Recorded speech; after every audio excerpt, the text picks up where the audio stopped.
News की studio में मैं स्मृति। आइए देखते हैं आज की खबरें। डिब्रूगढ़ बरबरुआ के आसाम तख्त के पत्रकार जीतू दास नहीं रहे। कमरे के अंदर लगी आग में रहस्यमयी तरीके से मौत हुई जीतू दास की। डिब्रूगढ़ जिला सांबादिक सुरक्षा मंच और डिब्रूगढ़ डिजिटल प्रेस संस्था ने उनकी मौत पर गहरी संवेदना व्यक्त की। देखिए न्यूज़ नाउ की एक रिपोर्ट। पिछले बुधवार की शाम को डिब्रूगढ़ के मोहनाघाट के किराए की मकान पर जीतू दास आग में जिंदा जल गए थे। घटना को लेकर डिब्रूगढ़ में तनाव व्याप्त है। शाम को कमरे में हुआ था ये अग्निकांड। इसके बाद जलते कमरे के अंदर जीतू दास का होना लोगों को शक हो जाता है। अग्नि निर्वापक वाहिनी और स्थानीय लोगों की मदद से आग बुझाई गई, लेकिन जीतू दास को कमरे के अंदर लगभग पूरी तरह से जलने की स्थिति के साथ शरीर का एक हिस्सा बरामद किया गया। इलाके में अभी भी स्थिति अराजक है। जीतू दास डिब्रूगढ़ बरबरुआ आसाम तख्त के पत्रकार थे। मोहनाघाट के साजिद अहमद नाम के व्यक्ति के एक मकान जीतू दास ने किराए पर लिया था और उसी मकान में आग लगने के कारण जीतू दास की मौत हो गई थी। युवा पत्रकार की मौत पर डिब्रूगढ़ जिले के सांबादिक सुरक्षा मंच के साथ साथ डिब्रूगढ़ डिजिटल प्रेस संस्था ने गहरी संवेदना व्यक्त की और शोक संतप्त परिवारों के प्रति अपनी संवेदना व्यक्त की। मुहूर्तत कबले भाषा নাই। বিশেষকৈ আমি তেওঁৰ আত্মাৰ চিৰশান্তি কামনা কৰিছোঁ আৰু প্ৰকৃতাৰ্থত কিয় এনেকুৱা ধৰণৰ কৰিলে এই কথাটো এতিয়া আমি একো ক'ব পৰা নাই, কিন্তু কালি যিটো ঘটনা ঘটি গ'ল এই ঘটনাতে আমাক আসাম টক্সৰ সমূহ পৰিয়ালবৰ্গক মৰ্মবেদনা আমি জ্ঞাপন কৰিছোঁ। আৰু আমি এই সময়ত আচলতে কথা ক'ব পৰা অৱস্থাত নাই, যিহেতু কম সময়ত আমি পাইছিলোঁ, মই তেওঁক পাইছিলোঁ আৰু যেনেধৰণে কাম কৰিব দিওঁ, যি দায়িত্ব দিওঁ দায়িত্ব পালন কৰিছিলে। এই মুহূৰ্তত মই এইখিনি কথাই কম আপোনালোকক, বিশেষ মোৰ ক'ব লগা নাই আৰু মই ক'বলৈ প্ৰস্তুত নহয়। এই মুহূৰ্তত অতি দুখজনক খবৰ আৰু মৰ্মান্তিক এক ৰহস্য হৈ পৰিছে জীতু দাস। আমি ভবা নাছিলোঁ খুব কম দিনৰ ভিতৰতে ডিব্ৰুগড় বৰবৰুৱাৰ পৰা আসাম টক্সৰ সাংবাদিকতাৰ জীৱন আৰম্ভ কৰা, আৰু আমি এতিয়া ভাষা বিচাৰি পোৱা নাই কেনেকৈনো জীৱনতে অগ্নিদগ্ধ হ'ব পাৰে। ৰহস্য ফাদিল আছে, আৰক্ষীৰ তদন্ত পিছতে ক'ব পাৰিম। বিশেষকৈ আমি ডিব্ৰুগড় জিলাৰ সাংবাদিক সুৰক্ষা মঞ্চৰ পৰা এক গভীৰ শোক প্ৰকাশ কৰিছোঁ, পৰিয়ালবৰ্গলৈ সমবেদনা জনাইছোঁ আৰু বিশেষকৈ আমি আৰক্ষীক অৱগত কৰিছোঁ যে এটা বন্ধৰ কোঠাত ঘৰ চাৰিওফালে ডাউ ডাউকৈ জ্বলি অহাৰ পিছতেই আমাৰ অতি মৰমৰ সাংবাদিক জীতু দাস আমাৰ মাজত নাই, আৰু আৰক্ষীয়ে ক্ষিপ্ৰতাৰে যদি তদন্ত কৰা হয় ইয়াৰ ৰহস্যৰ ভেদ আহিব বুলি আমি অৱগত কৰিছোঁ আপোনালোকৰ চেনেলৰ যোগেদি। কি ভাবে আপুনি কি কাৰণে এনেকুৱা খবৰ? তেওঁ খুব কম দিনৰ ভিতৰতে সংবাদ জগতলৈ অহা আৰু প্ৰতিটো সংবাদ জগতৰ সাংবাদিকসকলৰ লগত এক মধুময় এক আন্তৰিকতা মৰম দিব পৰা হৈছিল আৰু এক হাঁহিমুখীয়া আছিল। আমি ক'ব পৰা নাই, তেওঁ এই ৰহস্যৰ মাজত সঁচাকৈ আমি নিজে মৰ্মাহত হৈছোঁ। আৰু এটা কোঠাৰ ভিতৰত অগ্নিদগ্ধ হৈ থকাৰ পিছত এবাৰো নিচিঞৰিলে নে তেওঁ, সেয়াই আমাৰ চিন্তাধাৰণা হৈছে আৰু এক ৰহস্যৰ আৱৰ্তত আছে তেখেতৰ মৃত্যু। আৰু তেখেতৰ মৃত্যুত আমি ডিব্ৰুগড় জিলা সাংবাদিক সুৰক্ষা মঞ্চৰ ফালৰ পৰা গভীৰ শোক প্ৰকাশ কৰিছোঁ। डिब्रूगढ़ से आइनुल अहमद की रिपोर्ट, न्यूज़ नाउ 24/7।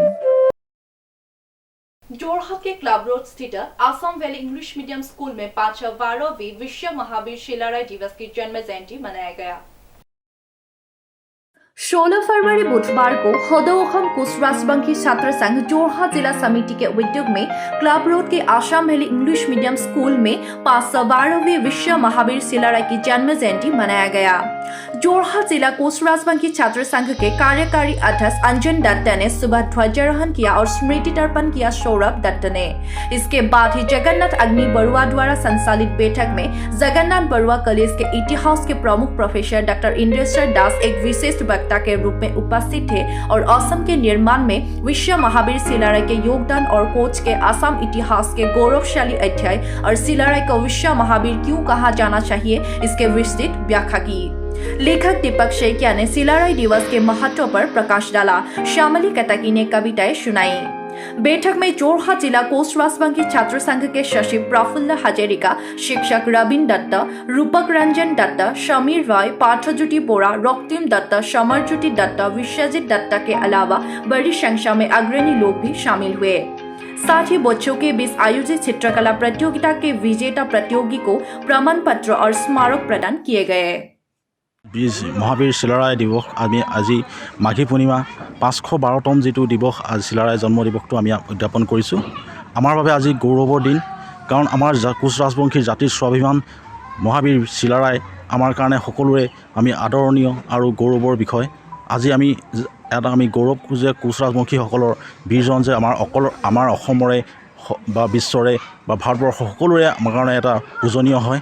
তেওঁৰ এই আমি বীৰ দিৱসটো পালন কৰিব পাৰে আমি সুখী হৈছোঁ। হয়, আৰম্ভ কৰোঁ। হয়, আজি এটা অতি পবিত্ৰ দিন আমাৰ স্বদেশ আৰু স্বজাতিৰ বাবে, কাৰণ আজি মাঘী পূৰ্ণিমা 512তম আমাৰ বীৰ চিলাৰায়ৰ জন্ম জয়ন্তী, আৰু আজি উলহ মালহেৰে আমাৰ বীৰ চিলাৰায় দিৱসটি অসমৰ ৰাইজে বিশেষকৈ কোচ ৰাজবংশী সম্প্ৰদায়ৰ লগতে অন্যান্য সকলেও পালন কৰিছে। গতিকে তেখেত এজন অতি দক্ষ যোদ্ধা আছিল, আৰু যিজনক আমাৰ ইতিহাসৰ গৱেষকসকলে আমাৰ নেপোলিয়নৰ লগত, আমাৰ বিশ্ববীৰ নেপোলিয়ন বোনাপাৰ্টৰ লগত তথা ভাৰতৰ অন্যজন যোদ্ধা বীৰ শিৱাজীৰ লগত তুলনা কৰিছে। গতিকে সেইজন মহাবীৰ চিলাৰায় আমাৰ অসমত তেখেতৰ সামৰিক কলা কৌশলৰ যোগেদি এক নিভাঁজ তেখেতৰ যি সমৰ কলা, এই সমৰ কলাৰ যোগেদি আহোম শক্তিকো পৰাস্ত কৰি আহোম ৰাজ্যৰ ৰাজধানী দখল কৰিবলৈ সক্ষম হৈছিল।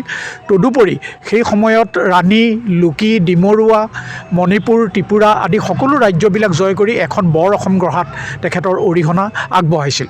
তথাপিতো তেখেত এজন অত্যন্ত বিদ্বান লোক আছিল, আৰু তেখেতে সেই সময়ত নৰনাৰায়ণ তেখেতৰ জ্যেষ্ঠ দাদা কোচ ৰজা, বিদ্বান কোচ ৰজা নৰনাৰায়ণৰ ভাতৃ হিচাপে নৰনাৰায়ণ আৰু চিলাৰায় দুয়োজনেই আমাৰ সেই সময়ৰ শংকৰদেৱ, মাধৱদেৱ, পুৰুষোত্তম বিদ্যাবাগীশ, সেই সময়ত অনন্ত কণ্ডলী, ৰাম সৰস্বতী, এই পণ্ডিতসকলক ৰাজসভাত আশ্ৰয় দি আমাৰ আধ্যাত্মিক পাৰমাৰ্থিক জগতখনো চহকী কৰি থৈ গৈছে।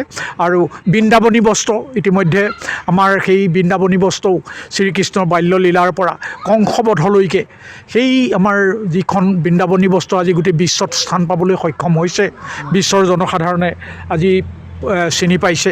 গতিকে সেই বৃন্দাবনী বস্তুও আমাৰ নৰনাৰায়ণ চিলাৰায়ৰ নেতৃত্বতেই, তত্বাৱধানতেই তৈয়াৰ হৈছিল। গতিকে এনেকৈ অসমৰ অনুপম বৰা की रिपोर्ट न्यूज नाउ 24/7। डिब्रूगढ़ नगर पालिका के अंतर्गत 13 नंग वार्ड से स्वतंत्र रूप से चुनाव लड़ रहे मैत्री अग्रवाल बरगुभाई ने हमारे डिब्रूगढ़ के संवाददाता आइनुल अहमद के साथ हुई एक साक्षात्कार में देखिए किस तरह से अपने मन की बात व्यक्त की है। নিউজ না ইয়াৰ পাছৰ প্ৰতিবেদনলৈ সমূহ দৰ্শকক মই স্বাগতম জনাইছোঁ। আৰু ইতিমধ্যে আপোনালোকে গম পালে যে সমগ্ৰ অসমত যি নিৰ্বাচনী বঁটা চলি আছে, পৌৰসভা নিৰ্বাচনক লৈ ডিব্ৰুগড়টো সমান্তৰকৈ লিখিব পৰা গ'ল। আজি সকলোৱে নিজৰ মনোনয়ন পত্ৰ দাখিল কৰা হৈছে। সেই সংঘাতত আমি আজি উপস্থিত হৈছোঁ। ইয়াৰ আগত আমি কিছুমান ৱাৰ্ড কমিশ্যনাৰ যি প্ৰতিদ্বন্দ্বিতা আগবঢ়াইছে তেখেতলোকৰ আগত উপস্থিত হৈছিলোঁ।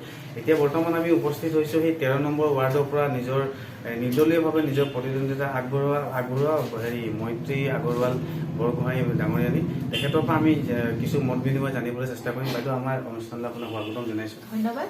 আমি জানিবলৈ চেষ্টা কৰিম, যিহেতু আপুনি এবাৰ ডিব্ৰুগড়ত দেখিব পাব যে বিভিন্ন সেৱাৰ সংক্ৰান্তত আপুনি ৰাইজৰ কাষত চাপ খায়, তো সেই সংক্ৰান্তত আপুনি নিৰ্দলীয়ভাৱে থিয় দিলে, কি ক'ব মোৰ? মই সদায় আচলতে মূল্যবোধৰ ৰাজনীতি লৈও আগবাঢ়ি আহিছোঁ, আৰু ৰাইজৰ সেৱাৰ অৰ্থে মই সদায় আচলতে বিগত বহু বছৰৰ পৰাই কাম কৰি আহিছোঁ।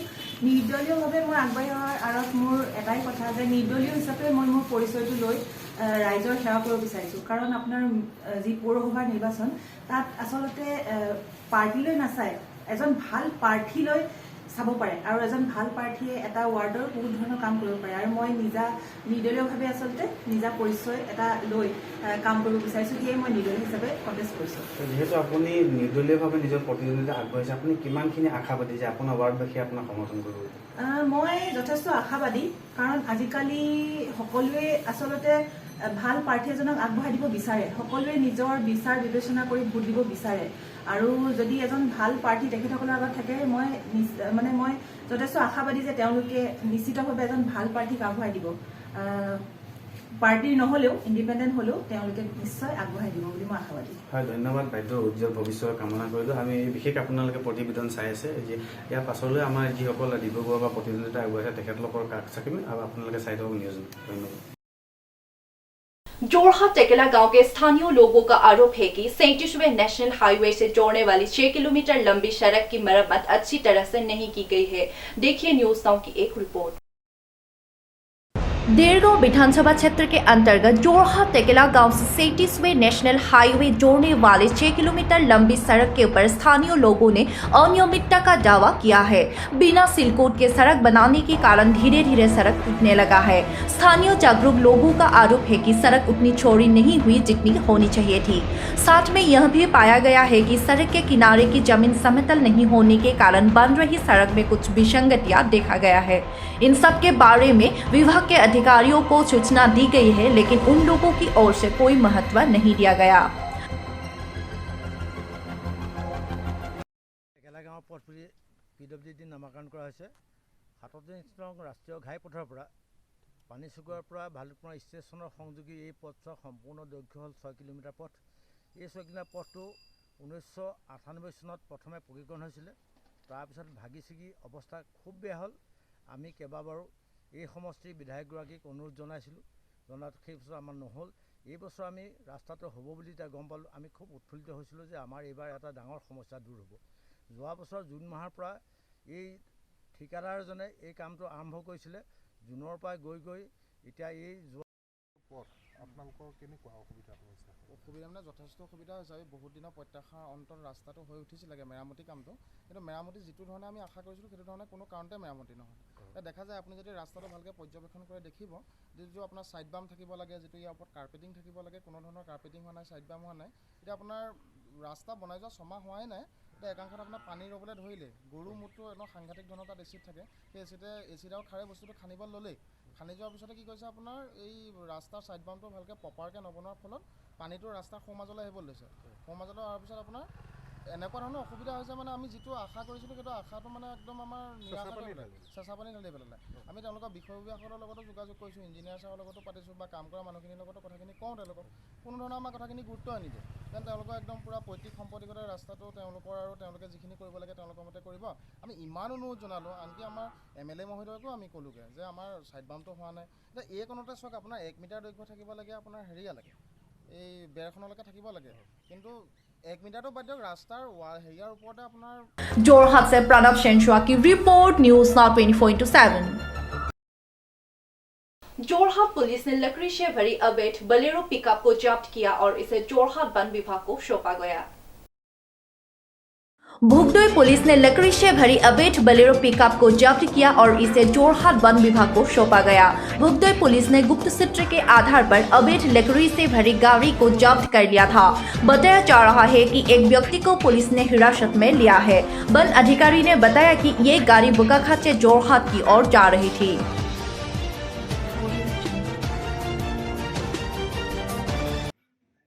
মোক মানে ৰাতিপুৱা এটা ইনফৰ্মাৰটো কল কৰিছিলে, লগভগ 6:15 টাইমত কল কৰি মানুহজন মোক খবৰটো দিলে, ছাৰ এইটো আমুক গাড়ী নম্বৰো কৈছে। গাড়ী নম্বৰটো কৈ, ছাৰ এইটো গাড়ীটো মানুহটো বোকাঘাট পৰা এইটো মানুহটো কাট লৈ আহি আছে, তাত মানুহটো একো চালানবিলাক একো নাই, চব ইলিগেল কাট মানুহটো টেকেট মানুহটো লৈ আহিছে। চ' আপোনাক মানুহটো ফটাকে গ'লে এইটো ধৰিব পাৰে বুলি মোক খবৰটো দিলে। চ' তাৰপিছত মই আৰু বেটালিয়ন ষ্টাফ 4জনটো মই লৈ গ'লোঁ। মানে তাত গৈ এইটো অজন্তা বাইপাছত আমি এইটো মানুহটো ৱেইট কৰি আছিলে। বগৰ পৰা এটা আহিলেতো এইটো অজন্তা বাইপাছটো পাৰ হৈ যাব লাগিব। চ' পাৰ হৈ গ'লে এইটো মইতো ৰখি আছিলে, তাত টাইমটো মানুহটো এইটো গাড়ীটো 8950 নম্বৰটো গাড়ীটো মানুহটো ক্ৰছ পাৰ হৈ বাইপাছত গৈছে। চ' আমিতো গাড়ীটো পিছে এইটো গৈ কিন্তু গাড়ীটো আমিতো মানুহটো নাপালোঁ। তাৰপিছত আমাৰ খবৰটো আহিলে এইটো এটা পুলিচ পেট্ৰলিং পাৰ্টি আছিলে, এইটো পেট্ৰলিং পাৰ্টি মানুহটো এইটো গাড়ীটো মানুহটো ৰখি আছে বুলি, এইটো মোক টাৰ্ণ আউট আছে বুলি। তাৰপিছত তাত গৈ তাত OCত আমিতো সুধিলোঁ, OCটো কৈছে এইটো গাড়ীটো মানুহটো অলৰেডি মানুহটো তাত পেট্ৰলিং পাৰ্টিয়ে ধৰিছে, কিন্তু এতিয়া আউট পোৱা নাই, এতিয়া আহিব বুলি কৈছিলে। তাৰপিছত আমাৰ মানুহটো গাড়ীটো মানুহটো হেণ্ড অভাৰ কৰিছে। কিমান পৰিমাণৰ কাঠ আছিল আৰু কি কাঠ আছিল? কিমান পৰিমাণ কাঠটো লগভগ 3.5 কিউবিক মিটাৰ কাঠ আছিলে, আৰু মেইনলি ককন আছিলে আৰু চামো কাম আছে। কোনো ব্যক্তি আটক কৰিছে আপোনালোকে? কোনো ব্যক্তিক আটক কৰিছে ইয়াৰ লগত জড়িত? নাই মানে সৰি। অনুপম বৰাকী रिपोर्ट न्यूज नाउ 24/7। মাজুলী जिला मायामारा सांस्कृतिक समाज और हरिजी समाज के स्मृति ग्रंथ की शुभारंभ बैठक। रेडियो कलाकार स्वर्गीय कदम चंद्र दास की स्मृति में स्मारक पुस्तक का उन्मोचन किया गया। মাজুলী जिला मायामारा सांस्कृतिक समिति और हरिजी समाज के पहल पर रेडियो कलाकार स्वर्गीय कदम चंद्र दास की याद में एक स्मृति सरण बैठक आयोजित की गई। इस गंभीर कार्यक्रम में कलाकार की याद में मायामारा सांस्कृतिक समाज और हरिजी समाज की पहल पर श्री श्री अनिरुद्ध देव संगीत कला तीर्थ के सहयोग से एक स्मृति ग्रंथ उन्मोचन किया गया। মাজুলী के 28वें डेका सेंसुआ प्राथमिक विद्यालय में साहित्यिक जगत के कई विशेष अतिथियों की उपस्थिति में आयोजित बैठक में स्मृति ग्रंथ का उन्मोचन किया गया।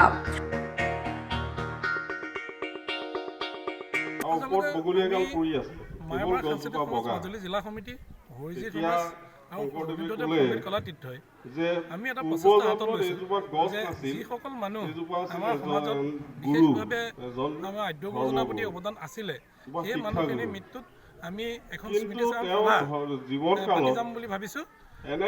এই প্ৰচেষ্টা আজি এটা অংশ বিশেষ আৰু কদম ছাৰ আমাৰ ৰাইজৰ প্ৰতি এটা বিশেষ অৰিহণা আছিলে। তেওঁ 1971 চনতে ডিব্ৰুগড় অনাতাঁৰ কেন্দ্ৰত গায়ন বায়ন প্ৰদৰ্শনেৰে আমাৰ অসমৰ ভিতৰতে প্ৰথমজন মায়ামাৰা তেখেত আছিল আৰু তেখেতৰ দুটা গীত চলে ৰাম চন্দ্ৰবনে আৰু মোৰ পুত্ৰ কোনেলে কলা সুন্দৰ যথেষ্ট দিনে জনপ্ৰিয় হৈছিলে। গাঁও বুঢ়ীয়ে এই গীতটো বাজিছিলে আৰু লগতে তেখেত এজন বিশিষ্ট সমাজকৰ্মীও আছিলে আৰু গাঁৱৰ প্ৰত্যেকৰ সভা সমিতিতে উপস্থিত আছিলে আৰু ধৰ্ম দিশত বিশেষ আগ্ৰহ আছিলে।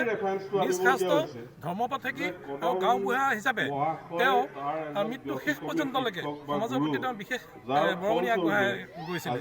গতিকে আজি আমি তেখেতৰ এই আদ্য চাৰৰ দিনা তেখেতলৈ গভীৰ শ্ৰদ্ধাঞ্জলি জ্ঞাপন কৰিছোঁ আৰু তেখেতৰ আত্মাই বিদেহ আত্মাই যেন স্বৰ্গপ্ৰাপ্তি হয় আমি তাৰে সকলোৱে প্ৰাৰ্থনা জনাইছোঁ। আজি এই অনুষ্ঠানটোৰ বিষয়ে মই ইয়াকে ক'ম। আমাৰ ছাৰৰ কদম চন্দ্ৰ ছাৰৰ স্বৰ্গীয় অনুষ্ঠানটো শ্ৰদ্ধাঞ্জলি অনুষ্ঠানটো আজি কৰিছোঁ। আজি মায়ামাৰা সাংস্কৃতিক সমাজৰ লগতে আমাৰ হৰিজি সমাজৰ লগতে সকলোৱে আমি শ্ৰদ্ধাঞ্জলি অনুষ্ঠানটো অতি সুকলমে আগবঢ়াই নিয়াৰ মাজুলী से देवजीत बोरा की रिपोर्ट न्यूज नाउ 24/7। आज के समाचार में बस इतने ही। मैं स्मृति आजाद से विदा लेती हूँ। धन्यवाद।